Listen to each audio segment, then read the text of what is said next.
Wonderful good morning, guys. Wait, oops. So, hello guys, wonderful good morning. Super nice to see so many of you despite the terrible weather and the ungodly hour. That's really nice. Also, good morning to everybody on YouTube. I'm really happy that so many of you tune in. Like I said in my Telegram message today, whatever energy you have left, spend it today. I can imagine, feel free to correct me of course, but I can imagine that you're really exhausted at this point because it's probably not your only course. And what we discuss is relatively challenging. So I'm very understanding if at this point you just want to get it done. And if you're exhausted, I can really relate. Whatever energy you have, spend it today and spend it tomorrow, because on our agenda is option pricing. I will do my best to be crystal clear. Just a couple of small disclaimers first. So I really love it that there are so many of you who ask a lot of very advanced questions. That's great. That's exactly what I want as a teacher, that you go beyond the course content and try to expand on what we discuss here. That's really amazing. And I'm happy to facilitate this. However, I'm not only teaching, of course, for students that are already determined to later on do a finance master, but I also want to take care of students that say finance is not my, favorite subject, and I have to do it because it's in my curriculum. I told you, I don't care about your grade. If you want a 10, fine, then go for a 10. But I do care about students passing. That's the only metric I care about. And especially today, I want that you understand, I focus on students that maybe are a little bit insecure with finance. So please, no advanced questions today. That's what we have the Telegram group for, okay? If there's anything advanced on your mind that you want to discuss or ask, that's great. Not in today's class. Send it in the Telegram group and I get back to you as soon as I can. Today is really about making sure that all of us pass the course. That is what I want, okay? On our agenda are two different things. So we hop into option pricing. So I first show you something that is called put-call parity. That is just brief trailer, if you will. That is a method that allows you to calculate the value of a call or the value of a put option if you already know the other value. So if you know the value of a call, this will allow you to calculate the value of the put. If you know the value of a put, the put-call parity will allow you to calculate the value of the call then, okay? However, you already see the disadvantage of this. You already need to know the value of one option. So still, it's a very important technique. Celine will practice this to perfection with you, and you can practice this to perfection by yourself. This is not very complicated, so you will not struggle with this one bit. But of course, this is not gonna help you much because it's a method that allows us to calculate the value of call or put if we already know the other one. But of course, we have to address then the question, how the hell am I supposed to get the value that I need in order to operate with the put-call parity? And we will make our first steps today with a method that is called replicating portfolio. That's not only relevant for options, that is relevant in finance, in economics, because it's a technique that is used, well, to price all kinds of different assets. It's not very lifelike, I have to tell you. You will also see why. Tomorrow then, we will do a second, also not very lifelike option pricing strategy called risk-neutral pricing. Once we have done this, then I show you how it's done in the real world, the so-called Black-Scholes model, which won a Nobel Prize. And after this build-up, you will see Black-Scholes is kindergarten comparatively, okay? So today, we have two agenda points, put-call parity, and afterwards, we hop into replicating portfolio. Let's do it. Let's do it, guys. I have uploaded, sorry, one more thing. I've uploaded two slide sets. I don't know if you saw on Canvas. I've uploaded one slide set into our last week's Canvas because what we've discussed last week, everything options, I sketched out on the smartboard briefly, and I told you all of my rough sketches are in a much neater form, plus extra information, of course, on the slide set. So I've uploaded it into last week's module. It's called something like lecture 10 and beginning of lecture 11. So I'm using for the first part the same slide set as well, okay? Let's hop in. So we are coming from some other example. So all of this is irrelevant for us. I want to draw your attention to the last point. What we will do now is we will look at two different portfolios. So don't be intimidated by the word portfolio. There's no need to be scared. So in this context, what I mean, we basically buy two different instruments, put them in a basket, buy other two instruments, put them in another basket, and then we compare the two baskets and see what's up. Okay? So the question is, which instruments have we bought and put in basket one?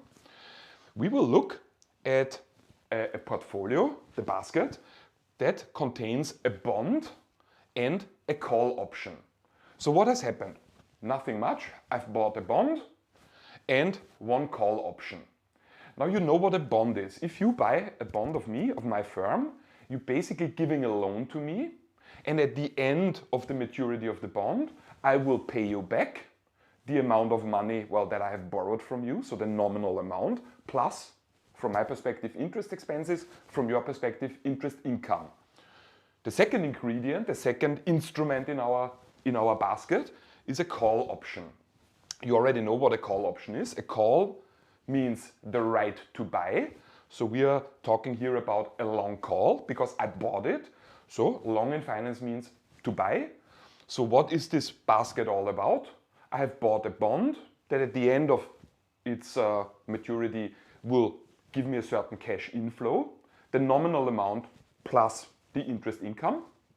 And I have the right to buy the underlying, this is about a share, for a fixed price, for the strike price. The mathematical symbol for the strike price, the price that we agree to be applied in the future, is mathematically abbreviated with the letter X. Okay? We know enough. Let's hop in. So what we will do with this is we sketch out now the payoff diagrams to see how does each of these instruments look in a payoff diagram, number one, and number two, how does the combined payoff look like? So I basically simply add the payoffs up and sketch that out as well. Let's have a look. I know this looks super technical and I'm happy to explain it in a slightly different way as well. Let's see how far we get, okay? What is the rationale? So we bought one bond. What does this mean? You have given a loan to me by buying my bond. What's in it for you? It means you get a fixed payoff at the end of the maturity of the bond. But how much will the payoff be? Well, you get basically the interest rate, RD, multiplied with D. So that's the nominal value of the bond. Okay? And now, this might seem a bit tricky. You will see where I want to go with this. Fast forward, ignore this for now. What I want is, I want to buy a bond for a specific amount. Not just any amount, a very specific amount. I want to buy a bond now, right now, T0, for an amount, so that I know at the end of the maturity of the bond, I will get back, you will get back, an amount of money X. And you know, X is a strike price of the option, okay? So then the question becomes, and that's now a very easy question, it's discounting. How much money do I have to invest right now so that one period later I will get back X? So basically what I have to do in order to figure this out, I need to take X, which will be the future value, and discount it back to T0. And that is what you see here. So how much do I have to invest right now that at point T in time, so in the future, at point T, I will get an amount of money X? Well, I just have to invest now X discounted by the power of time. And that's what you see here. So how much will I invest in the bond right now? X divided by 1 plus discount rate to the power of time. That is what I invest now. Again, why do I do this? Because if then time passes and we reach point T in time, so some point in the future, how much money will I get? Only X. And if you say, well, I need more convincing, I need to see this mathematically, boom, there you go. So if you invest at T0 right now, this amount of money, X divided by 1 plus the discount rate, the risk-free rate to the power of time, that's what you invest now. And then at point T, you get this amount of money back plus interest. How much will that be? Well, you simply need to compound. And that's what I'm doing here. So that is the amount of money, that's the cash flow if you will, cash flow multiplied with 1 plus interest rate to the power of time. And then of course mathematically I can simply say go away, go away. So how much money will I receive then in the future at point t? Only the amount of money x. Brief interruption. Is this step clear, guys? It's a bit weird mathematically, but it's nothing else but discounting and compounding. Okay, super nice. Okay, super nice. Okay. I was expecting I have to come up with all kinds of explanations for this. Very cool. Yeah, super cool. Okay, so that is the bond situation. We have bought also a call. We are long one call option. What does this mean? We bought the right to buy a certain underlying, a stock, at some point in the future for the strike price, X, that we agree on right now. So that means the higher the price of the underlying, the higher the price of the stock or of the share goes up, the better it is, well, for you, because you only have to pay amount of money X and you can get the underlying. So the higher the price of the underlying, the higher your profit is gonna be. Okay, we have already discussed how the payoff looks like of a long call option. This is what you see. On the x-axis, we are plotting the price of the underlying. In my example, it's a stock. So I'm plotting here the stock price. On this axis, I'm plotting the payoff. So we have agreed on a strike price of X. So as long as the stock price is below X, you would of course not exercise. For sure not. So why are you making a loss here? Oh, it's actually handy now. For once this is handy. Okay, so where is this sort of loss coming from then? This small loss here, that's of course the option premium that you, the long position, had to pay to me, the short position, so that I was willing to give you the right to buy from me, right? So that's simply the option premium. That's why you're here in the loss zone. The moment the price of the underlying is higher, exceeds the strike price X, you would exercise. How much profit would you make then? The price of the underlying, however much that's gonna be, minus the strike price. So this here is then, all of this is your profit zone, right? That's what we've discussed, there's nothing new here. Okay. And this here is the payoff diagram of the bond. So it's maybe weird to you that you say, well, what's going on? There's here, I'm plotting a stock price, here I'm plotting a payoff, and then I plot the bond as a flat line. What does this mean? It means if you as an investor have bought mine, the firm's bond, it doesn't matter to you what happens to my stock price. If it's very low or very high, you will at the end of the maturity of the bond get a specific amount of money from me. I pay you back the amount of money I have borrowed from you, plus from your perspective interest income. So as I've explained on the previous slide, you have bought an amount of money of my bonds that makes sure that in the future at point t, you will get back from me the nominal amount plus interest income, X. So I've specifically set it up in this way that it's the same X here, it's the strike price X, okay? So the bond is a flat line because it doesn't matter where the bond price is gonna be. In the future at point t, you will get from me an amount of money X. Brief sidebar, interruption. Is everyone on board? I have to say this, I admire you so much at 9 in the morning that you can do this thing and think along. That's really impressive. Awesome, guys. Super cool. Okay, but these are the two instruments I have now in basket 1. But they are not one payoff function, right? It's just two separate instruments. So I still need to figure out what do I get if I have them both at the same time. So the only thing I will do is I basically put them on top of each other and figure out how the combined payoff looks like. And this is how it looks like. So this line here is of course our call option. Well, your call option with a strike of X. This here, the red line, is the bond that you have bought in such a way that at point t in the future you will get from me nominal amount, the principal amount I borrowed plus interest income X. If I combine them, how does the combined portfolio payoff look like? Well, it's this brown dashed line here, this here. Okay? So that would be the combination of a long call option and a bond. You could say a long bond because you bought it. It's not like you sold a bond. Is this clear? Yeah? Super nice. Okay. Okay, well, that's portfolio one. That's basket one. Let's just put it to the side. Forget about it for the time being.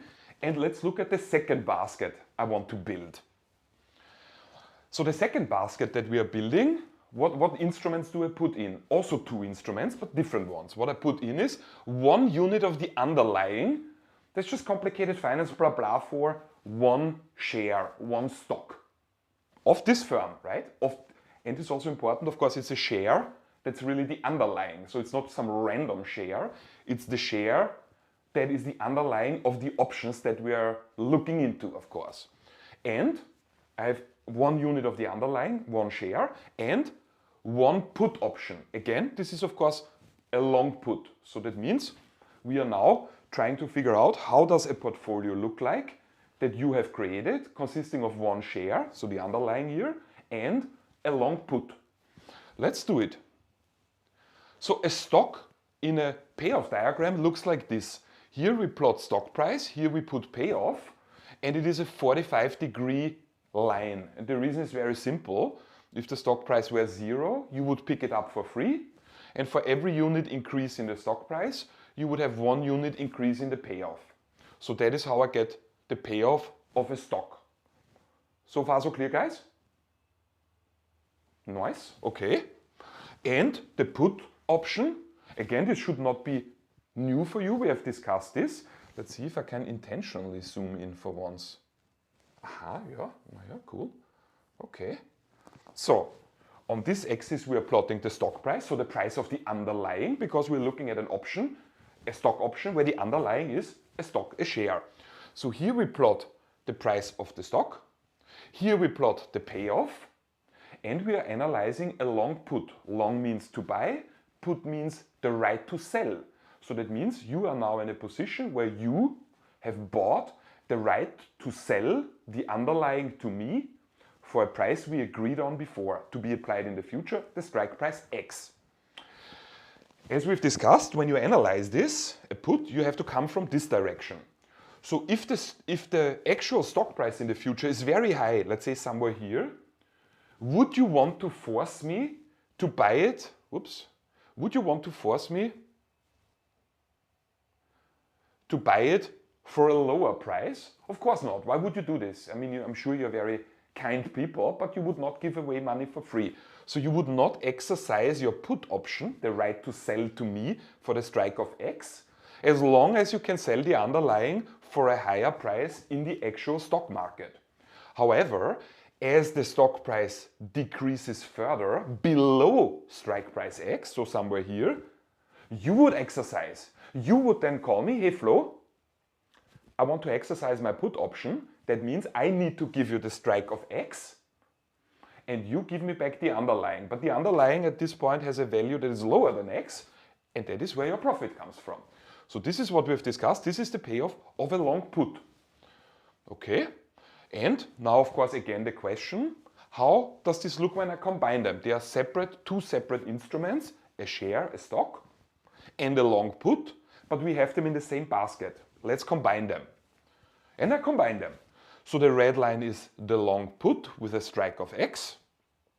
The sort of turquoise line here is the stock itself. How does it look when I combine them? It's the dashed line here coming down, going all the way to the left. This here. Brief interruption. Is everybody on board? Yeah? Super nice. Alice, are you signaling you are on board or you want to ask me? I think you're mute or your mic is deactivated.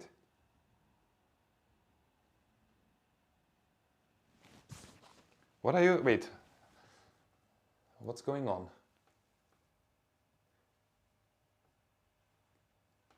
I'm muted? You cannot hear me. Wait.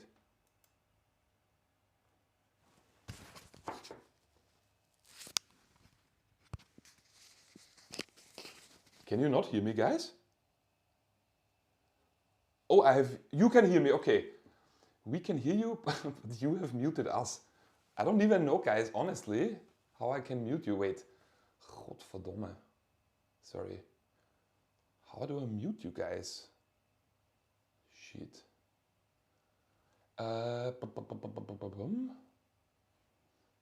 Where is this? Oh! Can you say again, guys? Yes. Ah! Yes, yeah, sorry guys, you were not muted, it's just my laptop was muted, so that not some crazy pop. Okay, well you see it's also early for me and I'm challenged with the simplest thing, so thanks guys. Yeah, sorry, Alice. Yes, can you explain the graph, please, the last one? I didn't understand why we turn around the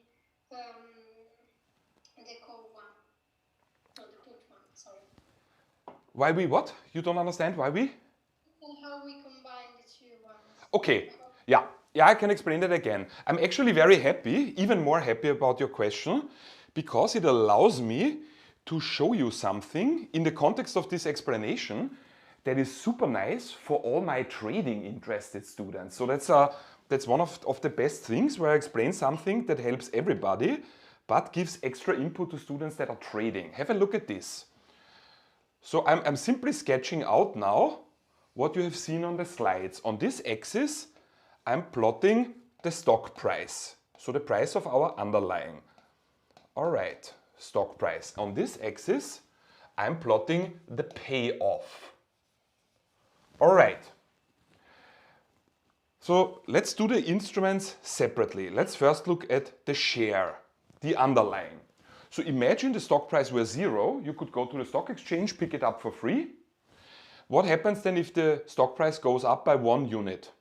Then your payoff would be 1 unit because you've bought it for free.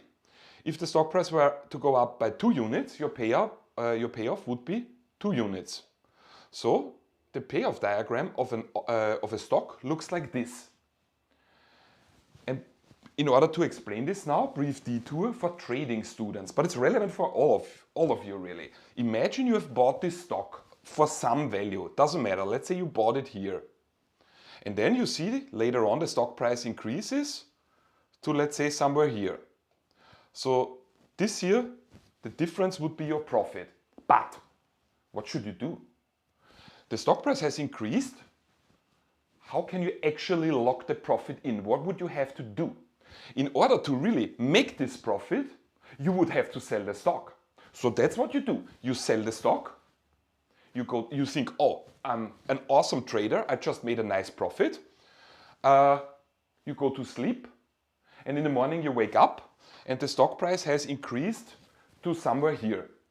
And you would hate yourself because you would think, God, I should have not sold that early. I should have held on to the stock longer. So different example. You've bought the stock. The stock price increases and this time you're smarter. You don't sell it immediately because you think, well, maybe the stock price goes up even further, so you won't miss out on any other profit again anymore. So you hold on to the stock. In the evening you go to bed, you fall asleep, in the morning you wake up, you look at the stock price, and the stock price has decreased all the way to 0. What would you do? You would hate yourself for not having sold the stock. So what should you do then? Because you want to be in a situation where if the stock keeps increasing in value, you still make a profit. But if the stock price decreases, you don't want to lose the profit that in a way you already have made. So what should you do then? Well, what you should do, in my view, is you should go long a put option. That means you should buy the right to sell. So let's say here you have bought the stock. Then you observe the stock price has increased to here. Just saying, let's say the value of the stock here is X. What should you do at this point? Go long with a put option with a strike of X. Because what happens then? What happens then is a put option looks like this, a long put option looks like this, coming from here and then going up, intersecting roughly here. Okay. So So that would be a put option alone. But if you combine them, how does the combined payoff look like? Let me show you that. I will draw it in purple. The combined payoff will then be like this. So going till X and then going over there. Why? Well, the moment the stock price would, what's wrong with me today? Sorry guys. The moment the stock price decreases below strike, you would say, doesn't matter, I exercise the put. So no matter how low the stock price would fall, you're covered because you simply exercise your put. You force the counterparty, me, the short position, to buy it for the strike of X. So you can never fall below the level of X anymore. But you still have the actual stock. So should the stock price increase, you're also super long with the stock itself. So you are now in a situation where if the stock price increases, awesome, you make a profit because you're long the stock itself. Should the stock price decrease, no problem either because you're long a put and you simply exercise. If you use a put like this, we have a beautiful name for it, then we call it a protective put. Because it protects you against price decreases while at the same time still allowing you to make profits on the stock itself. Alice, clear? Yes, thank you very much. You're most welcome. Look up, guys. That's really interesting for everybody who trades. This is a neat thing. How much does this sort of insurance against stock price decreases cost you? One option premium. That's what you see here, the negative difference. And you have bought yourself an insurance against decreases. Let's say the stock price increases to this point here. What should you do? Should you sell your stock? Well, it depends on your expectation. You could simply repeat the move, pay another option premium, so basically buy another put with a strike price of, I just call it X2, whatever. What happens then? Then you simply create here a new floor. So as long as the stock price increases, I would periodically update the puts I have, always pay one option premium, and I can sleep much better knowing that this is like paying an insurance premium. What am I insured against? Stock price decreases, protective put. Okay? All right. Do we have a quick question about it? Shoot, Philip. How is the cost of the option incorporated if we don't have the strike price? Like we have the because I don't understand how much does it cost us to buy actually this option? One option premium. One option premium. One option premium. If your question is, yeah, but where does the option, I mean, why is it €2 and not €2.50, or why is it not €1.50? So if your question is, but where does the option, because I use now a very generic term, how much does it cost? One option premium. I make it almost sound like every option has the same price, one option premium. When I say one option premium, I use it like a variable that can be, of course, different values depending on the specific characteristics. So if your question is, so how do you calculate then this one option premium? That's not something that the put call parity can tell us. For that we need option pricing. So if at this point, Philip, you say, well, I don't know where this is coming from, it just means you're perfectly on track with the curriculum. I have not explained it yet, all right? But we will do it today. That will happen, okay? Okay, thank you. No problem, of course. Okay, so and of course, let me go back 2 slides, 3 slides apparently. Look at the shape of the dashed line. That is our first portfolio. That is the portfolio consisting of a bond and a call option. Looks like this. Okay, let's look at the payoff diagram of the share and the long put. The combined payoff is the dashed line. What do you observe? Do they seem very dissimilar, similar? What's your idea?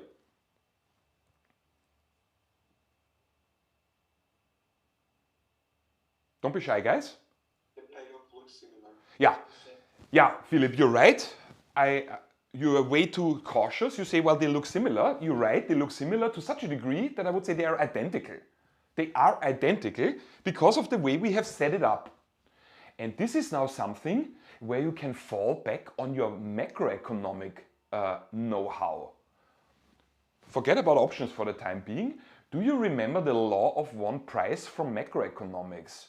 It states, in a nutshell, in my own words, the same product in the same quality, in the same quantity, needs to have the same price everywhere, because if it doesn't, there would be an arbitrage opportunity. Arbitrage is complicated finance, blah blah, for making a profit without risk. So how? Imagine the following example. 1 ounce of gold could be traded in Amsterdam for, I'm just making stuff up, 10 euro. And the same ounce of gold might be traded in Beijing for 10 euro 50. But gold is gold, it's the same thing. So how could I make a profit without any risk? Easy. I buy 1 ounce of gold in Amsterdam for 10 euro and simultaneously sell the same ounce of gold in Beijing for 10 euro 50. I make an immediate and risk-free profit of 50 cents.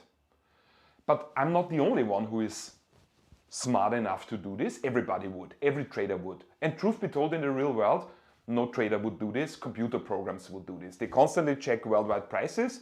The moment prices are not equal for the same thing, the software immediately trades on this. So what would happen then in my example? Gold in my example is cheaper in Amsterdam than in Beijing. So what would happen? Traders would buy gold where it's cheap in Amsterdam, buy. So that means demand goes up, driving up the gold price in Amsterdam. And at the same time, they would sell the same gold in Beijing, basically dumping it there, meaning they raise the supply, driving down the price. So what would happen? Very quickly, we would have a new price equilibrium somewhere between 10 and 10 euro 50. So these arbitrage opportunities would not open for very long because they are immediately filled and immediately a new equilibrium is reached. So that is what would happen if the law of one price is violated. And now we are looking at two portfolios that are made up of completely different ingredients. Like here, we have a stock and a put, and in the other portfolio, we have a call and a bond that are completely different instruments, yet they give us exactly the same payoff. So what does this mean in the light of the law of one price? They must have the same price. Both of these strategies, of these portfolios, must have the same price, because a trader doesn't care what the components are that you need for this payoff. If the payoff is the same, they must have the same price. If the prices were different, what would happen? Traders would exploit it exactly like in my gold example. So I'm now saying we have created two portfolios, share and long call, and bond plus, share and long put, and bond and long call. They have identical payoffs and therefore they must have the same price. Now perfect, if they have the same price, I can set up an equation, and that's exactly what we'll do. Ta-da! What does this mean? So this is, may I introduce, this is the put-call parity. I don't know if you had Latin in school, but maybe the word parity requires explanation. The Latin word par, P-A-R, in Latin means equal. That's what it means. So it simply means we are looking at an equation. What do we have here? The price of the underlying plus the price of a put. So basically, that is the share and the put, must equal the price of the call plus the present value of the strike price. The present value of the strike price, let me go back. Why is it the present value of the strike price? That's this story here. We want that upon expiration at this point t in the future, that you get an amount of money x. So how much do you have to, for how much money do you have to buy bonds? For this amount. So that in the future at point t, you will get back an amount of money x. And that is simply, this here is the present value of the strike. X is the strike price, okay? So that is, oops, where is it? That is the put-call parity. Now how does this play out? Well, we always know the price of the underlying of the share. We can simply look it up. We can also easily calculate the present value of a strike price, no problem either. And the only thing you then need is either you need to know the price of the put, then you can calculate the price of the call, or you know the price of the call, then you can calculate the price of the put. So that is the explanation in actual words. How does this look mathematically? Like this. Like this. Yeah? So that is the stock price at point T plus price of the put at point T equals price of the call at point T plus present value of the strike price. And if you look at the green term here and you say, whoa, what is that? That looks ugly. Yeah, don't be intimidated or certainly not confused by this. This here, e to the power of, this is continuous time. In order to make it more recognizable for you, I also put on the slides how that would look in discrete time. And that is a term that you know, right? It's just x discounted by 1 plus discount rate, so the risk-free rate to the power of time. And the difference, in case you're wondering, okay, cool, but what's the difference between continuous and discrete? Discrete means that we look at the timeline and we say there are certain points in time that we look at. 1 year, the next year, the next year. Whereas continuous time means we look at a timeline and we say it's made up of an infinite amount of small increments of time. Okay? So that is it. This here is the put-call parity. What is it used for? It is used for calculating the price of a put or the price of a call in a situation where you know the other one already. Otherwise you cannot do it. If you would not know either of them, you cannot solve this equation because then you have one equation in two variables, put and call, and you cannot solve for that. Okay? Full disclosure, brief disclaimer here. The put-call parity only holds if, of course, the underlying for both call and put is the same stock, of course, and both call and put have the same strike price, of course, otherwise it doesn't work. Yeah? Like I said, I have also added on the slides an example with actual numbers that you see exactly how that plays out. This is really a matter of number crunching. I'm not going to walk you through this. It's on the slides, step by step, color-coded, no way how you can go wrong here. Plus, that's really what you will practice in the workshops, okay? Don't wanna say I don't wanna waste time on it, I don't wanna spend time on it. I have added here a couple of examples more that you can practice a bit, but like I said, this is really why we have the workshops, okay? So this is this. Guys, be honest with me, does this make sense? Is it relatively clear to you? Yeah? Let me check the time. It's now 41, that's perfect. I suggest we have a 10-minute break and then we hop into the replicating portfolio. I only upload slides, you know that, because you asked me at the beginning of the course for it, so I'm happy to comply. I'm sometimes worried when I upload slides that maybe in the evening when I upload it, you say, oh, some new upload on Canvas, let's click through it, and then you see the slide set and you freak out because, yeah, you just look at it, but you don't hear the actual explanation yet. So if you have done that yesterday, and you are worried now because it looks super complicated, just put this out of your mind for the time being.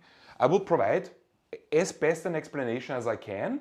You can interrupt me as many times as you like, and with this I have really infinite patience. And maybe last but not least, just look at the structure of the slides. You see everything that's difficult I've color-coded, okay? So there will be no problems, I can practically promise it. Guys, let's have a 10-minute break and then we do the replicating portfolio, all right? Super guys, tot so.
Guys, come slowly back to me. We start in a minute.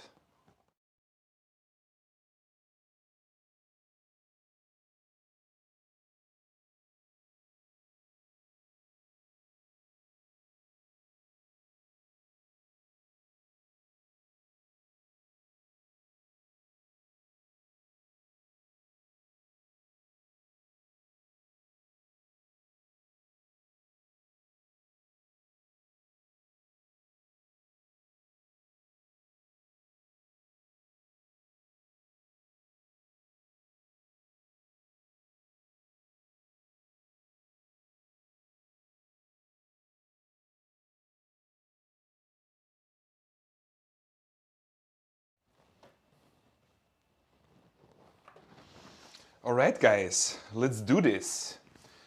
So after the put-call parity, which allows us to calculate calls or puts, if we already know the other one, we have to talk about the elephant in the room, which is a little bit what Philip hinted at already.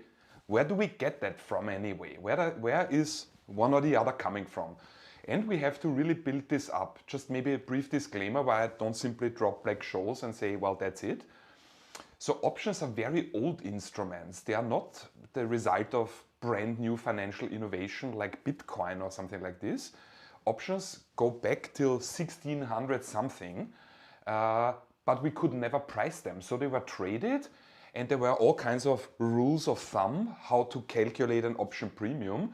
But it was only possible from roughly 1960 on to price them because Mr. Black and Mr. Scholes, two super smart people, came up with a great logic of how we can approach this. And for that they received a Nobel Prize. So we really need to go through similar steps, otherwise it will not make any sense. Let's hop in. So this is the second slide set. You can find it in week 6, lecture 11, called option pricing. So like I said, for figuring out the price of an option, so the option premium, we have, for starters, two methods available. I will show you both. They yield identical results. Replicating portfolio, that's what we do today. And no matter how quickly we are finished with this is it. I refuse to do more today because this is so much content in my view, that's enough. And risk neutral valuation, we do this tomorrow. It's quite bizarre and quite weird. It's not complicated to do, but I still find it strange. Okay, how are we gonna approach this? So reality is of course very complex and you know already from finance how we deal with this. We first try to simplify reality to a point where we can basically answer our research questions. And then we start dropping assumptions to make it more lifelike. Same here. So what we are doing, we are not looking at the real world. We are starting in a discrete time setting. This is complicated, not even finance, blah, blah. This is complicated physics, blah, blah. We look at a timeline and don't say it's an infinite amount of super small increments of time. We say there are certain points in time and from this point we move to the next point, to the next point. So there are really specific points in time that make up the timeline. And furthermore, we say, well, at any point in time, the price of the underlying, so the stock, can only do two things really. What can it do? Well, it can only either go up or it will go down. Okay? That's all there is. Once we can apply these methods, we can then move into the Black-Scholes model, and the Black-Scholes model is real world. Okay, that's really used. And of course, because a timeline in the real world is not discrete but continuous, the Black-Scholes model also works in continuous time. These two methods work in discrete times. If you say, well, I'm still not fully sure the difference, you will see in a second how discrete time plays out. First, we have to talk about what we call binomial trees. That is just complicated blah blah for something that's incredibly easy. I have here a description. Let me walk you through it. This is not option pricing yet. This is just an approach to the actual method. It's quite weird and you will for sure end up after the example saying, where do the numbers come from? And that's exactly where I want to go, okay? Have a look at this. Okay, we are looking at the market price, the current market price of a specific share of a specific stock, and it's 50. Whatever, Microsoft, doesn't matter. Then, since we are now in a simplified version of reality, we say, okay, what can happen at the end of the year? Either the stock price will go up or it will go down. If it goes up, it will go up from 50 to 60. If it goes down, it will go down from 50 to 40. Okay. Furthermore, we imagine now a call option on this underlying, on this specific share. The option has 1 year till expiration and it has a strike of 50. Be very careful when you review this. Also, all option exercises, sometimes the same number is not the same variable, like here. This here is the strike. Don't confuse it with the 50 here. That's just the current stock price, okay? Be very mindful of this. There are mistakes that are super easy to make. That is not the same 50. Current share price, that's the strike or exercise price. Okay, furthermore, we know that investors can borrow money at 10%. And of course, what do we want to do? We want to figure out what's the value, the option premium of this specific call option on this specific underlying, so this share. Okay, we need to discuss now two different strategies. And like I said, at this point, do not wonder, please, do not wonder how is he coming up with these numbers. I will explain. This is irrelevant for now, okay? I want that we look at the following strategy. Strategy number 1, that's the first blue bullet point. What would happen if we were to buy half a share, half of this share? Strategy 1. And in combination with borrowing 18.18 pounds, what would be the consequence of this? If we borrow 18.18 pounds right now, what does this mean at the end of the year? Well, we have to pay it back. So if you borrow 18.18 at an interest rate of 10%, 1 year later, how much do you have to pay back? 20 pounds. How did I calculate this? It's simply compounding. Cash flow, so the present value, multiplied with 1 plus interest rate to the power of 1, because it's 1 year. Okay? So this is the strategy that we're looking at. The trading strategy consists of these two things. We buy half a share right now and we borrow 18.18 pounds. Don't wonder why half, don't wonder why 18.18. I'll explain. But what I will show you now is how this will play out. Okay, this is of course from our book, okay? This is a really, I think, very good example. Have a look at this. So we are now looking at the strategy simply buying the call option itself. So forget about this portfolio I just described. Think only about the call option. Let me go back. The call option was 1 year till expiration with a strike of 50. The share currently has a price of 50, so it's exactly equal to the strike. But at the end of the year, it will either go up to 60 or it will go down to 40. Let's look at the payoffs that this call option would give you then. So here in this part, I'm plotting the future payoffs. So at the end of this year, 1 year later, we have of course two scenarios, right? Because we said the share price either goes up to 60 or it goes down to 40. So if the share price goes up to 60, what will be your payoff? Well, you're long a call option with a strike of 50. If the stock price were to go up to 60, you would exercise your call. You give me 50 and I give you back the share that then has a value of 60. So how much is your payoff? The 10 pounds. If, however, let's not forget, right? Two different things can happen. Share can go up or share can go down. So if it goes down, it will go down to 40. What would happen then? What would your payoff be then? Well, you're long a call with a strike of 50, meaning you have the right to buy for 50 something that in this scenario would be traded for 40.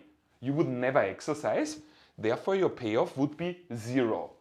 So summing up, if strategy 1 is simply buying a call option, we have two possible scenarios. If the share price were 60, your payoff would be 10. If the share price were 40, your payoff would be 0. Nothing new Can I here. ask a question? Sure. Do we make the assumption that if you buy a call, that will also have a share? No. No. Typically, the assumption would be when we plot payoffs that you also don't own the underlying. Also for a put option, that's where the loss of a put would come from when the share price decreases. So no, the assumption is just the call itself. Okay, and why do we then also calculate payoffs with the share price? Because we don't have to share, right? Yeah, exactly. But that's the whole point. A call gives you the right to buy the share, right? So if the share price is 60 and you yourself have a call option, meaning a call is the right to buy for the strike of 50, you would exercise it. You would call me, hey Flo, I want to exercise. I want to give you 50 euro so that you give me back the share that is traded for 60. You give me 50, I give you back the share with a value of 60. What would you do with the share? Immediately sell it for the market price of 60. And what would be your payoff, certainly payoff, profit possibly? Well, the difference between what you had to pay to me, the strike, 50, and the amount of money that you would get from selling it for the market price of 60. So that's where the 10 is coming from. Clear? Yeah. Okay, Thank you. super, no problem. Okay, so that is straightforward. Let's look at strategy 2. That's what I described here, this weird thing. Buy half a share and borrow 18.18 pounds. What's with that? Let's keep in the back of our head, if you borrow 18.18 pounds at 10%, 1 year later you have to pay back 20 pounds, right? That's kindergarten math. Let's look at this. So there are 2 ingredients to this strategy now. It's a bit more sophisticated. So what would happen if you had bought half a share of this, well, company? Again, we still have the same 2 possible scenarios in the future. Either share price will be 60 or it will be 40. So imagine the share price in the future then turns out to be 60. What would be your payoff? Well, you have half a share. So half of 60 would be 30 pounds. That would be your payoff in 1 year. If, however, the share price drops to 40, what would be your payoff? Well, you have half a share, so half of that, 20 pounds. So this line should be relatively straightforward. Check. What happens with the second ingredient? You borrow 18.18 pounds at 10%. What will the payoff be 1 year later? Well, you borrowed it, so you have to pay it back, including 10% interest. So that would be then, exactly like I explained on the previous slide here, you have to pay back then, no matter what, in each scenario, 20 pounds. That's the money you borrowed, the 18.18, plus interest expense from your view. So that are the minus 20. And then what I do is, I want to figure out what's the total payoff of this trading strategy 2. I simply sum that up. In the scenario where the share price goes up to 60, half a share would give you a payoff of 30, minus the 20 gives you, in the scenario where the share price goes up, a total payoff of 10 pounds. In the scenario where the share price goes down to 40, what would you end up with? Well, half a share gives you a payoff of 20, but you have to repay the 18.18 pounds that you borrowed at 10%. So plus 20 minus 20 is 0. And then, let me show you.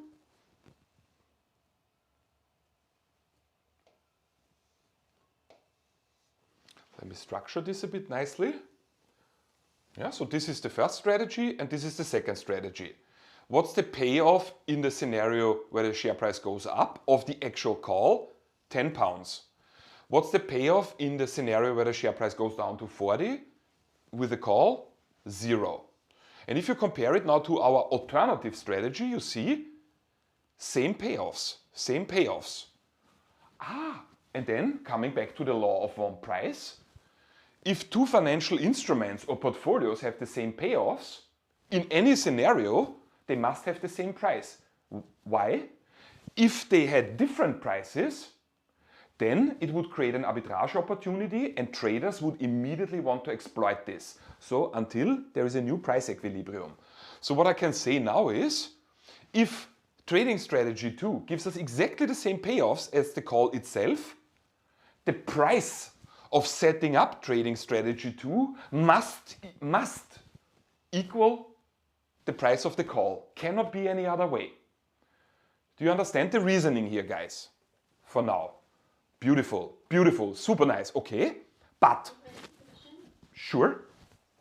And strategy number 1, when you do 60 minus 50, that 50, is that the original share price or is that the exercise price?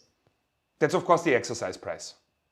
Okay, thank you. Yeah, the exercise price, the strike price, is the price, when you are long a call option, that you are allowed to pay the underlying for, regardless of the market price. Okay?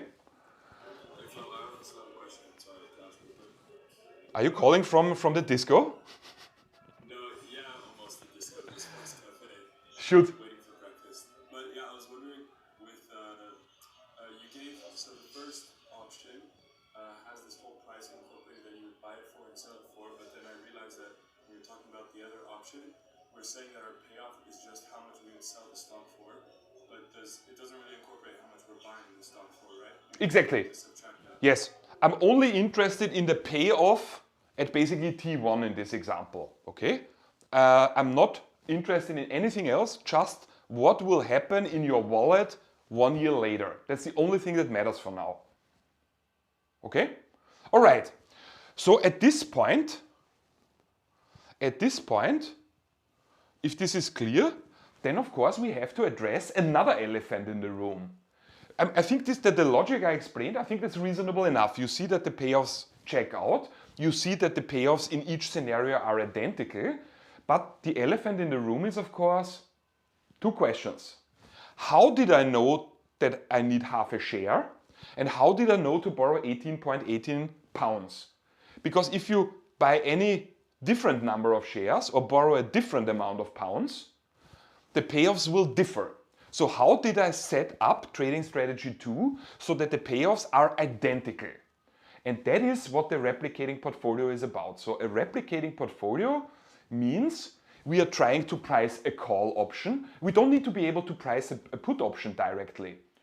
We only need to know how to price a call, because the moment I know how to price a call, I simply take the value of the call and go back into the put-call parity, of course. So we only need to worry about calls. They are easier to price. That's the logic. And our reasoning is we don't know the value, the option premium of a call. So we basically create a replicating portfolio. So that means we're trying to create a basket and put only instruments in there of whom we know the price. And we select these instruments in such a way that their payoffs equal the payoffs of the option that we want to price. So then I have a basket that can do exactly what the option does, but the difference is I know the prices of all these instruments. I know the price of a share, I know how to compound and discount, so that is the angle here, okay? So when you do a replicating portfolio, you basically are concerned with 2 things. Figuring out how many shares to buy and figuring out how much money to borrow. So the explanation that will follow now will revolve around these 2 things. How do you calculate how many shares to buy and how do you calculate how much money to borrow? Because the replicating portfolio of a call involves buying a certain number of shares and borrowing a certain amount of money. Okay, that's all there is to worry about. Let's do it. This is all kinds of explanation I show you rather in the actual sketch. That's not complicated, it's just notation. You will see this is not complicated at all. I show you. We are talking about a binomial tree. That's exactly what we just did, by the way. So this here means price of the underlying, price of the share at T0. In our example, it was 50. What can happen then? Well, only 2 things. Either it will go up or it will go down. And that happens 1 period later, 1 year later. So that means this here is automatically S1 and S1 as well, because that's 1 period later. S1U, oops. God. S1U means the stock price at T1 after an up movement. This here is called S1D, so the stock price at T1 after 1 down movement. So this is a binomial tree that covers one period. And today we will still do a two-period binomial tree. What does that mean? We're looking at an underlying, at a stock, at T0 with a certain market price, and what can it do? In the next period it can go up, but there's then another period where it can go up or it can go down. At the beginning, right now, it could go down and then up, or it could go down and then 1 year later can go down again. Okay, so this here is right now, this is 1 year later, and this is 2 years later. Okay, and I know that at this point you are concerned about exams, as you should. I would never give you more than 2 periods, because if you can do 2 periods, you can also do 50 periods. It's just tedious, annoying, boring work. I want that you understand finance and that you can apply it. I'm not in the business of torturing you or screwing you over. I want that you understand this properly, all right? Okay, I already told you we are doing replicating portfolio. What is the core of replicating portfolio? What is the core? The core of the replicating portfolio is a thought I've already expressed, but I want to do it again. This here. We want to figure out the current value, the value of an option right now, of a call option. As I've said, I don't care about puts. The moment I can price a call, I can also price a put simply by filling in the price of the call in the put-call parity. That's the only thing I need to worry about. So how can I price the call? By constructing a portfolio that replicates the payoffs of the call option perfectly. That's why it's called replicating portfolio. The price or the value of the call must be equal to the price or the value of creating this replicating portfolio. If you want to add something here, I would add a reason for that. Why should it be equal, or why must it be equal? The law of one price. If the prices were different, traders would jump on the opportunity, buy the cheaper construction and sell the more expensive construction, like in my gold example, until we have a new price equilibrium. Okay? What does a replicating portfolio of a call option consist of? It's always the same 2 ingredients. Now, I want to do this official. I want to be super official. What does a replicating portfolio of a call option consist of? It consists of buying some amount of shares, so the underlying, and borrowing some amount of money, bonds. The problem is, and that's what creating a replicating portfolio is all about, we need to actually figure out 2 questions. How many shares should we buy? How much money should we borrow? And that's what I'm about to show you now, okay? All right. So this is just mathematical notation. I will explain all of this. You will see this is much easier than it looks. But I want that you understand and know and immediately internalize important terminology, otherwise we cannot talk about this. So I said the replicating portfolio of a call consists of 2 things. Borrowing a certain amount of money, buying a certain number of shares. The amount of money that we borrow is called B, and the number of shares that we have to buy is called delta. Nothing to not understand. They could be called Asterix and Obelix or something like this. It doesn't matter. The standard is, it's called B and delta. How much money do you borrow? B. How many shares do you buy? Delta. That's how that is, okay? And this is one example where I can say I've never seen it be called anything else. This is really it, okay? Okay. Well, there are all kinds of things that we know. We know, for example, if the share price goes up to SU, I showed you where that is. SU is this here. The stock price after one up movement. No? So if the share price goes up to SU, what will be the value of the call then? The price of the share after one up movement minus the strike price, minus the exercise price, right? So in the example before, if the share price after one up movement is 60 and we have a strike of 50, what's then the value of the call? Well, 10. Okay. If the stock goes down to SD, let me show you where that is. If it goes down, so one down movement, what's then the value of the call? Well, stock price after a down movement minus the strike price. By the way, this is not strictly speaking correct. Can anybody see why that is not strictly correct? This is not, this is very, no, not advanced, but you need to be super fit already. Because it has a negative number and we stop at 0. Excellent, very nice. Super good, Alice. You're absolutely right. This is not, actually, I should have written here that it should be the maximum of 0 or SD minus strike, because Alice is of course right.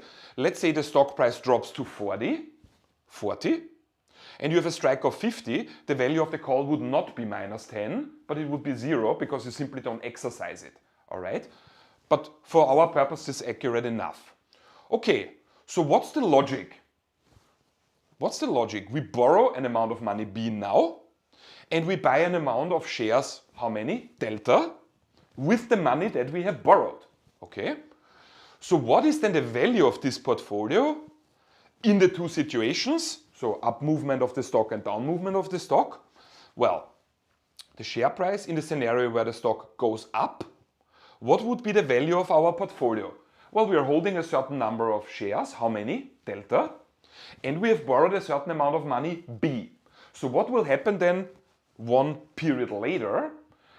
What's the value of this portfolio? Well, however many shares we have, delta multiplied with the price of one share after the up movement. Half. Somebody unmuted themselves. Yeah. So that's the first part, the value of the shares we have, however many shares, delta multiplied with the share price after the up movement, minus the amount of money that we borrowed B, multiplied with 1 plus interest rate. Why is that? That's weird. That is, let me show you. Where is it? Let me show you this. Okay, this whole thing here is the result of us right now borrowing an amount of money B, and then one period later, what will happen with that? We have to pay it back. How much? Well, the amount of money B that we borrowed plus interest expenses, and I have to pay it back. That's where the minus is coming from. We borrowed an amount of money B, and the bracketed term simply means, well, we calculate the interests. Is this line clear, guys? Super nice, excellent. And what will be the consequence of this? Well, we have a certain value of the call. If the stock goes up, the value of the call will be value of the call in the up scenario. If the stock goes down, the call will have a value of the call in the down scenario. All right. Okay, let's move on. Let's do something with this. Could I have a quick question? Sure. In these scenarios, do we assume that we already have shares bought? No, we assume nothing. We borrow money, and with the borrowed money, we buy delta shares. Okay, I see. Yeah. Yeah? All right. I have a question as well. Shoot. I'm a bit confused about how it cannot be negative, like a loss, when we have already bought the long call, for example, but then the price goes down with the share. We're not exercising it, but yeah, then you don't. Haven't we already bought the call, so we're still like a negative 50? Yeah, but that's what we're trying to do, right? We're trying to figure out the option premium. So for the time being, we just ignore this. What we are talking about is only the value of our replicating portfolio at this point, okay? So you need not worry about the option premium. That's basically what we're trying to figure out, okay? It's not of our concern at this point, okay? No problem. Let's do it. So this is our starting point, yeah? The stock could go up, the stock price could go down. In each scenario, this would be the value of our portfolio. We hold a number of shares, how many? Delta. And we have to repay a certain amount of money, B, including interests. Okay. So, but we have to set up the replicating portfolio now. But how? And this is now relatively easy, really. We have two scenarios, the up scenario and the down scenario. So, in the up scenario, we need a certain number of shares. We need to borrow a certain amount of money B, and now we set up an equation. We set it equal to the value of the call, the payoff of the call in the up scenario, and we do the same thing for the down scenario. Delta shares in the down scenario minus amount of money borrowed B multiplied with 1 plus interest rate must equal the value of the call in the down movement. This is just abstract math. This is way more complicated than doing it. I only need to show you one more thing and then we will. So we end up with a system of two equations in two variables. And that is something we can solve. I can only not solve one equation in two variables, but if I have two equations with the same two variables, delta and B, I can actually solve it because everything else I know. I know the stock price in the up movement, I know the stock price after a down movement, I know the interest rate, and I can easily figure out the payoff of the call. So then I have two equations in two variables, and the two variables are delta and B. So I can solve for this now. And that is, in my previous example, whoop, whoop, whoop, let me go back. This is how I figured out half a share, and this is how I figured out how many pounds we have to borrow. That's exactly the moves.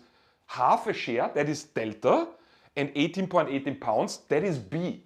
So, in case you're wondering, oh my god, crap, I have to be able to solve a system of equations. Not even. You could, but not even necessary. You can rearrange it, and then I can show you exactly how to calculate delta directly. Boom, like this. Delta means how many shares do you need to buy. And delta is calculated like this. The payoff of the call in the up scenario minus payoff of the call in the down scenario divided by stock price in the up scenario minus stock price in the down scenario. How is this described in human language? This here is called swing of the call divided by swing of the underlying. So the magnitude. You will see with numbers, no problem. So simply type it in your calculator. Boom, you got delta. And then, I go back one slide, you can fill in delta in either of the two equations and simply solve for B. It's not more complicated. Let's do it. No, a last thing maybe.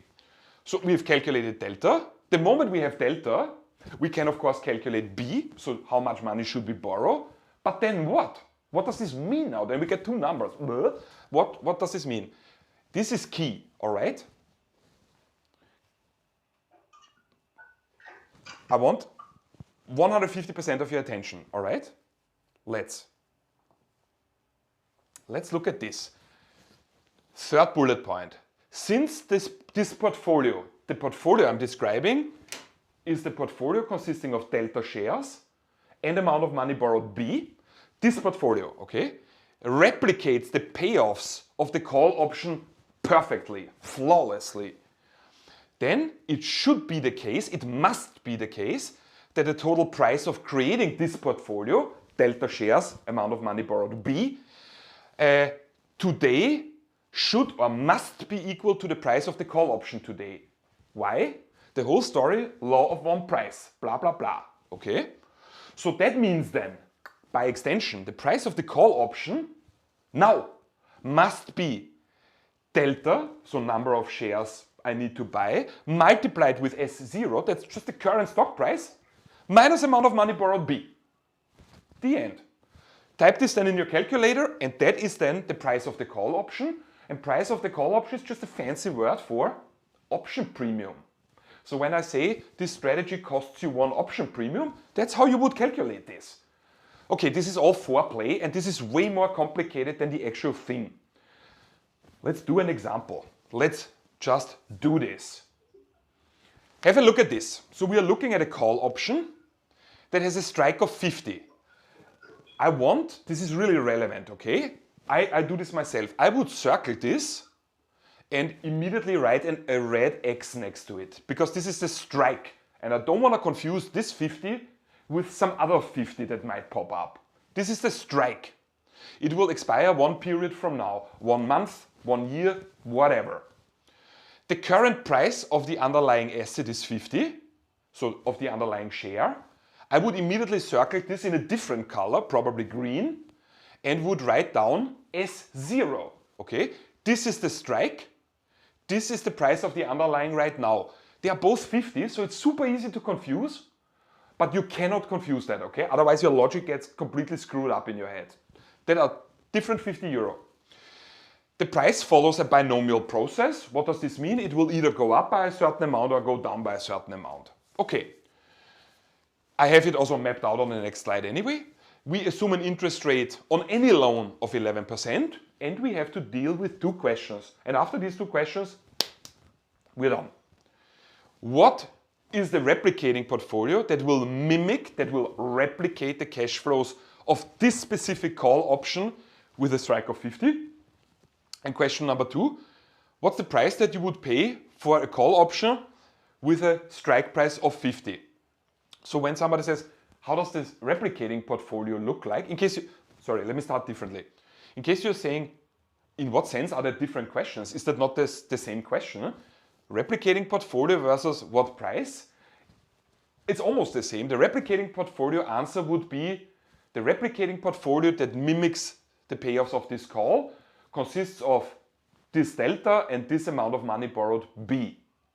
Whereas what price would you pay is then actually filling in the numbers for delta and B and calculating it and answering with €2.50. You'll see. Let's first look at how the underlying moves. So the underlying right now has a current price of 50 and it follows a binomial process. So that's also given to us. That's not something I've calculated, it's given to us. This is T0 and this is T1. So what can the underlying, the share, actually do? Either it will go up from 50 to 70, or it will decrease from 50 to 35. All right, and we need to set up a replicating portfolio. We want to know what replicating portfolio can mimic the payoffs of the call and how much would the option premium be. So we need to set up a replicating portfolio, but how? We already know this. We need to buy a certain amount of shares and we need to borrow a certain amount of money. How many shares should we buy? Delta. How much money should we borrow? B. All right, so that's what's going on here. But let me go back a couple of slides. We have said a replicating portfolio consists of buying a certain number of shares and borrowing a certain amount of money, but it needs to be set up in such a way that it equals the payoff of the call. So that is what I need to do in step one. The replicating portfolio should generate the same cash flows or payoffs at T1 here as the call option itself. So I need to first figure out then, step one, if you're a cooking recipe person, step one, figure out the payoff of the call in each scenario. And that's something you can do. We have, let me go back, a call option with a strike of 50. That means you have the right to buy the stock for 50 regardless of what the market price does. So if the stock goes up from 50 to 70, you hold the right to buy it for the strike of 50. Again, the 50 strike is not the 50 here. This is the current price, okay? Please don't confuse this. So here in this scenario, would you exercise? Of course. You would give me 50 and I have to give you back this share, this stock that's traded for 70. Bam! Immediate profit for you of 20. This is what you see here. If at T1 the price is 70, the call option generates a payoff of 20. 70 minus 50. If you're insecure, then write down this 50 here is the strike. This is not the current price, it's the strike. It is not this here, okay? Is this really clear what I'm saying, guys? Yeah? Okay, beautiful. Okay, that's the up scenario.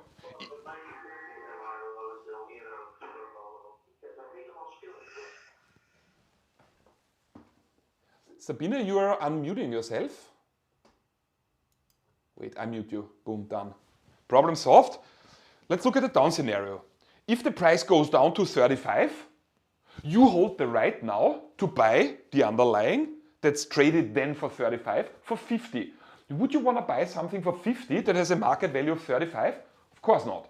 You would let your option expire worthlessly. So the payoff would be 0. Okay, so what's the payoff in the call here? 20.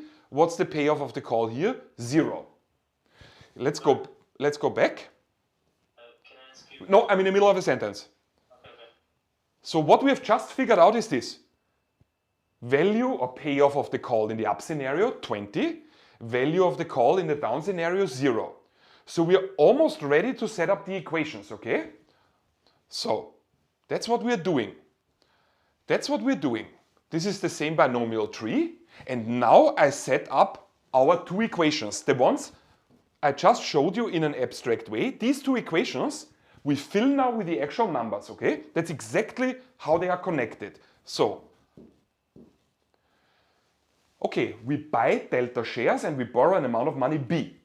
So in the up scenario, what would be the value now of my replicating portfolio? Well, we have bought delta shares that will have at T1 a market value of 70. So the stock component of my portfolio would have a value of delta multiplied with 70. But we have borrowed money. How much? B. That we will need to, at T1, also pay back, including interests. So how much? Well, the interest rate was given, 11%. So we need to pay back, that's why there's a minus. B multiplied with 1 plus interest rate, brackets closed, to the power of 1, because that's 1 period. And since it's supposed to be a replicating portfolio of the call option in the up scenario, I set it equal to 20. That's the payoff of the call in the up scenario. So the color coding here is consistent. The 20 is exactly this, okay? The delta is exactly, well, the delta here and the B here. And my second replicating portfolio is of, well, I don't want to say my second replicating portfolio. The scenario in the down scenario plays out like this. If the share price goes down to 35, I have delta shares that then will be traded for 35. Nothing changes with the amount of money we have borrowed. We still need to pay it back, including interests. And since it's supposed to be a replicating portfolio of the call, I set this whole thing equal to the payoff or value of the call in the down scenario, which we have agreed on is 0. So that's where the 0 is coming from. So now, that's what I said before, we have now a system, a set of two equations, 1 and 2, in two variables, delta and B. We can solve this.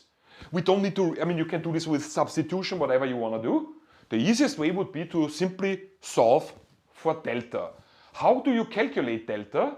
Swing of the call divided by swing of the stock. And this is now much easier for me to explain. What's the swing of the call? Well, the value of the call in the up scenario minus the value of the call in the down scenario. This 20 here is the value of the call in the up scenario. The 0 here is the value of the call in the down scenario. Okay, so swing of the call divided by swing of the stock. What does that mean? Well, in the up scenario, the stock will have a market price of 70. That's the 70 here. Sorry, whoops. Minus, in the down scenario, it will have a value of 35. That's the 35 here. Type it in your calculator and you find delta equals 0.57. I'm almost done. What does this mean now? In what unit is this? Tell me. What's the 0.57 in? What's the unit, guys?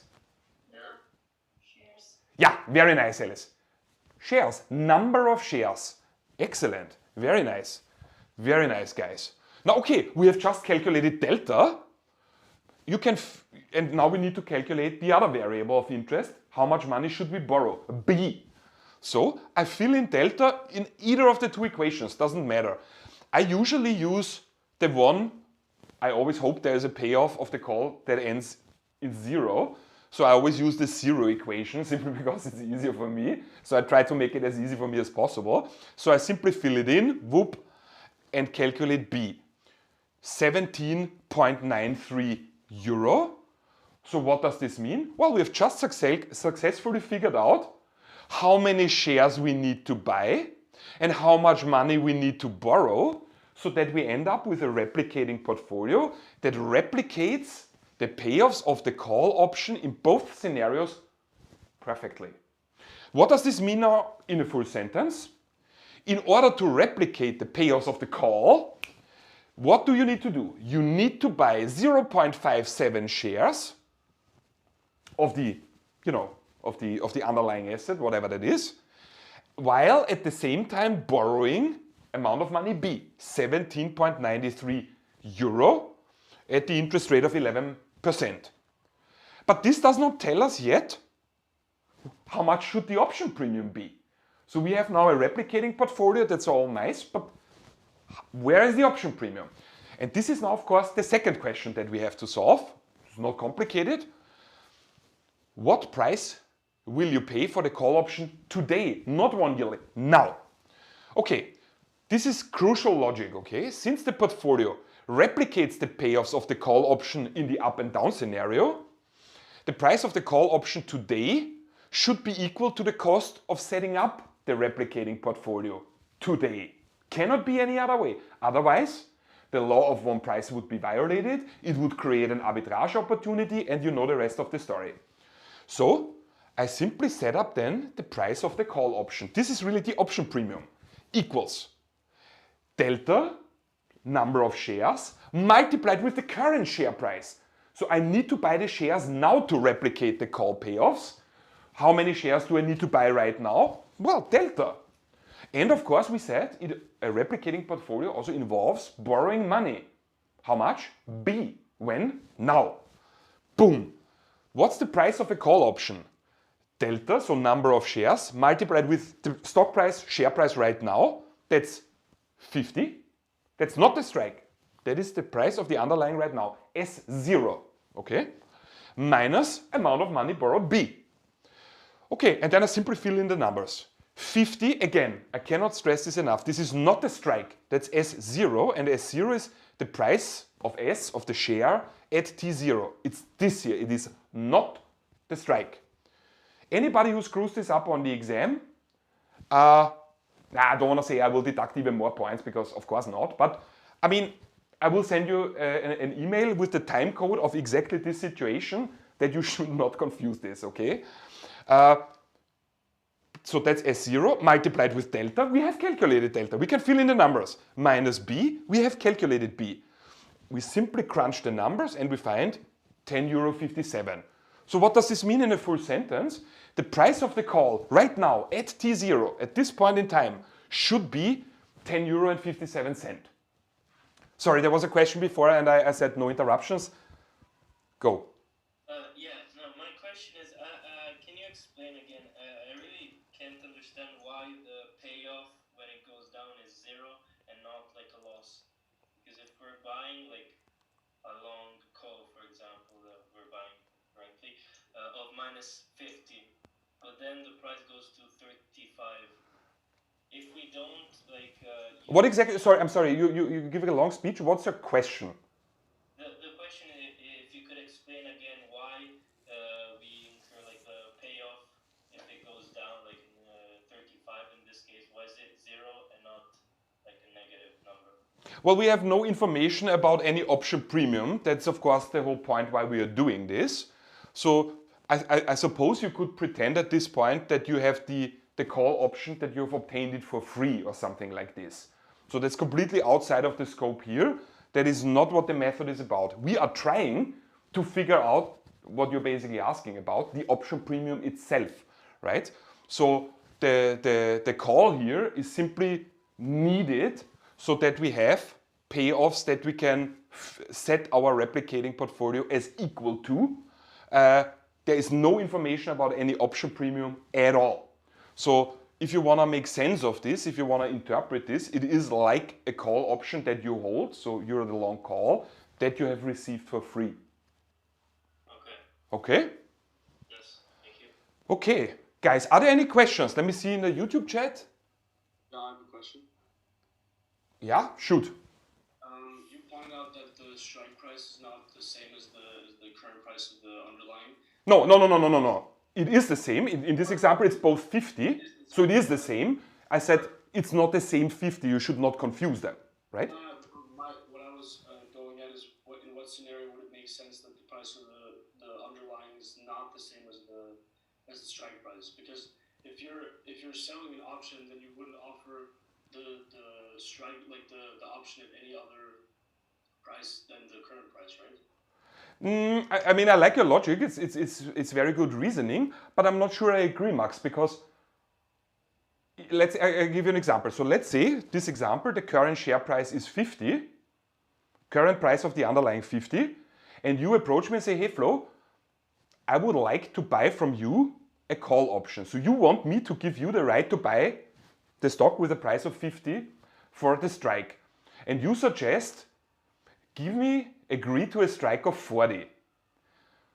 Okay, so we could agree on this. So I could give you the right to buy a stock that's currently traded for 50, yet I agree to a strike of 40.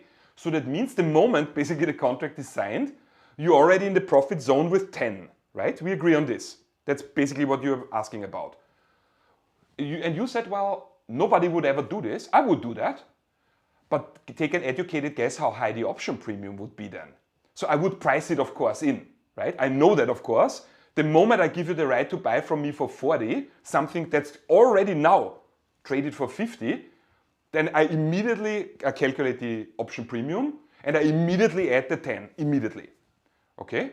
So that's not uncommon. So it's really not the case that the strike always has to equal the current stock price. Not at all, but it has an impact, of course, on the option premium. Look at the slide set, not only Max, but everybody, look at the slide set that I used before, so that you find in week 5. That's called lecture 10 and beginning of 11. I have added all kinds of information of certain parameters that increase or decrease the option premium. So the strike price is exactly one of those variables. So a call option gets more expensive, meaning the option premium of a call option goes up, the lower you want the strike to be. And why? Because if the strike of a call option is very low, it's more likely that it will be exercised, right? Does it make sense, Max? Yeah, I just don't get the intuition behind why would you if it equals out anyways, because the whole point of increasing the option premium, right, is that it equals out to the lower strike price. Why would you do that in the first place and not go with the same strike price and then just adjust the option premium? I understand, Maximilian, why you are saying I'm a bit confused. It depends. You look at it very financially, which of course I appreciate, but in the real world, it's all about expectations, right? It really depends what you expect will happen in the development of the price of the underlying versus the counterparty, me. So you want to be long, I want to be short. We clearly have very different ideas of what the future will hold, how the underlying will develop in the future. So there's nothing really to be confused about. People have different expectations, essentially. That's all there is. Okay? Okay, guys, I have... Sorry, is there a question? Yeah, I have a question. Could I have a question? Yeah, of course. Could you go back for a second on the last slide? That we, So when we have this price of the call option, is this 50 here strike price or the actual price of the stock in T0? Because I don't understand here the difference. Anybody can answer it? Is this here the strike or is it the price of the underlying? Underlying. Are you asking me or telling me? I'm telling you. Excellent. You're absolutely right. And look at the notation. Don't look at formulas like this one here as some sort of weird hieroglyphs. It says it all, right? This here is the 0.57 is delta, and this here is S0. What's S0? It's the price of the stock at T0. That's exactly this here, okay? It's not a strike. Okay, thank you. No problem, of course. Guys, does this method make sense to you intuitively? We are trying to come up with a portfolio that is able to mimic the cash flows of the call option in the future, no matter what the scenario is going to be. Then we simply say, well, if our artificial portfolio, consisting of buying a certain number of shares and borrowing money, if it replicates the cash flows, it must have the same price. And that is basically what we do then. We solve for the two variables. How many shares should I buy? Delta. How much money should I borrow? B. So delta and B together give us the replicating portfolio. And if you fill in then the actual values, as I'm doing here, based on, I don't want to even say formula, but based on this reasoning, well, then I simply say the option premium, the price of a call, equals number of shares multiplied with current share price minus amount of money borrowed B. That's all there is. That is it. I have added, I was not sure how far we will get, so I've added, of course, the same example, but over 2 periods. So I would still say the lecture is officially over. I would like to stop here. I would love it if you could review basically everything up until here. Okay, so that is slide 15. That you're a bit more familiar with the terminology, what's S0, what's S1, stuff like that. And I would very much like, tomorrow we have again 9 o'clock in the morning a session. But then I would like, basically as a recap and warm up, to do the same thing but over 2 periods. So it's a bit more extensive, but let me show you the tree. We just have to do what we just did. And if you understand this, we just have to do this now 3 times. We have to figure out the value of the call at this point, whoop. We have to figure out the value of the call at this point, whoop. And once we have those 2, we can go back to the origin. And each operation is exactly what we have done. So it's basically the same example 3 times now, okay? That I would like to start tomorrow as a warm-up, and after this, risk-neutral pricing, which is mathematically super easy. I can give you a cooking recipe. In fact, I have a cooking recipe. So even if you say I don't understand a single thing about risk-neutral pricing, it will still work. However, obviously I will make every effort to help you understand this. But that is it, guys. That is it for the day. Are there any pressing questions right now you need me to address? I have another question. Shoot. Is it always the case that the chance that we assume that the share price goes up is the same chance that the share price goes down, or is there any chance that we get like an indication that the share price increases like 60% and the share price increases 40%? Or so theoretically you could modify this and introduce, of course, probabilities, no question about this. For the time being, we treat every scenario as equally likely. And let's not forget, I have to say this with you guys very often, and I love it. We're talking about a relatively, I don't want to say basic, we're talking about a decent corporate finance course in a non-finance specialized bachelor. What you ask is certainly valid. You could implement probabilities here for sure, but that's not something in a second year non-specialized bachelor. So that's just not something I would ask of students that say I do finance because my curriculum forces me to. That would be something if we were to do a finance master, you would look at more crazy examples. And frankly, we are building up to a theory that won a Nobel Prize. So from my standards, Nobel Prize theory at 9 in the morning is good enough. So that's not something you need to worry about. Okay? I was just wondering that Alessandro's question basically got answered, right? Because in the end, we calculated the option premium, and he was like wondering why the worth of the call option would be 0 if the stock price falls, right? Mm-hmm. And basically, from the technical perspective, the value wouldn't be like 0, but the loss on the option premium. Yeah, it would be 1 option premium if you want to draw an accurate payoff. Yeah. Because it's like not the share. We didn't buy the share, but we just bought like the possibility to buy a share for a certain price.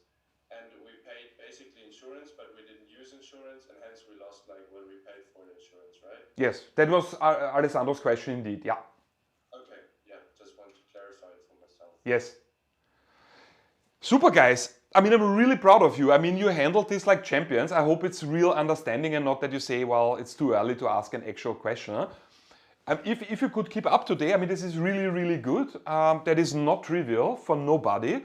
When stuff like this is taught in the master, I mean, half of the students in the master would struggle mightily. However, the students that don't struggle in our finance master, 2 kinds of students, former BA students and former IBA students. So this is really something that is super important in finance. If you want to do this later on, you will hear this a million times more and you will absolutely crush it. Guys, thanks for your attendance. I really appreciate it. Makes it also easier for me to get out of bed and more fun, obviously. And I said it before, but I want to stress this. I really admire your discipline and I mean, that's the way. Awesome. Really good work, guys. I see you tomorrow in usual awesomeness, all right? Thank you. Bye. Super. Have a great day, guys. Doei doei.